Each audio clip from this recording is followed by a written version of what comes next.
qu'ils soient venus entourés de la police municipale, armés, avec les gilets pare-balles, avec ses adjoints, avec le drapeau bleu-blanc-rouge, alors que justement c'était une honte pour la France qui porte cette banderole bleu-blanc-rouge, et qui sont venus pour essayer d'expulser ces réfugiés, alors qu'ils sont accueillis dans des appartements qui sont libres. Ces appartements, ils appartiennent à tout le monde.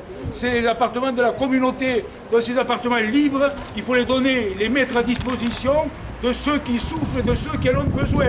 C'est pour ça que les associations qui sont représentées ici travaillent fortement et je les en remercie. Vraiment, ce sont des gens qui ont du courage et qui ont du temps, je pense, qu'ils le prennent sur eux-mêmes, sur leur travail, etc. pour défendre, en fait pour défendre quoi? Pour défendre l'humain, pour défendre les hommes, les femmes, les enfants. C'est pas autre chose. On ne demande pas à ces gens-là d'où ils viennent, quelle est leur religion, à quoi, qu'est-ce que c'est. Non, nous nous accueillons parce que ce sont des humains. Voilà pourquoi nous sommes rassemblés ici.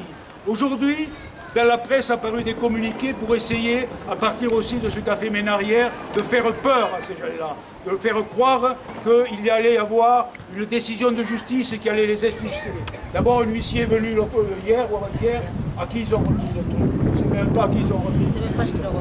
Ça n'a pas été remis, déjà il y a un vice de procédure. Mais en dehors de ça, pour l'instant, ce qui est sûr, c'est que le procureur de la République n'a pas reçu pour l'instant de demande de référé, que le préfet non plus. Donc ce qui est sûr, c'est qu'il y aura plusieurs jours avant que cela se passe.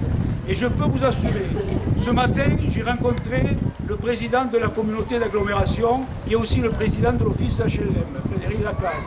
Puisqu'en réalité, les HLM, ce n'est pas la commune de Béziers, c'est la communauté d'agglomération. Donc je l'ai mis devant ses responsabilités et je lui ai dit, votre directeur général dit qu'il fait un référé pour expulser les réfugiés dans ces appartements qui sont plus ou moins abandonnés.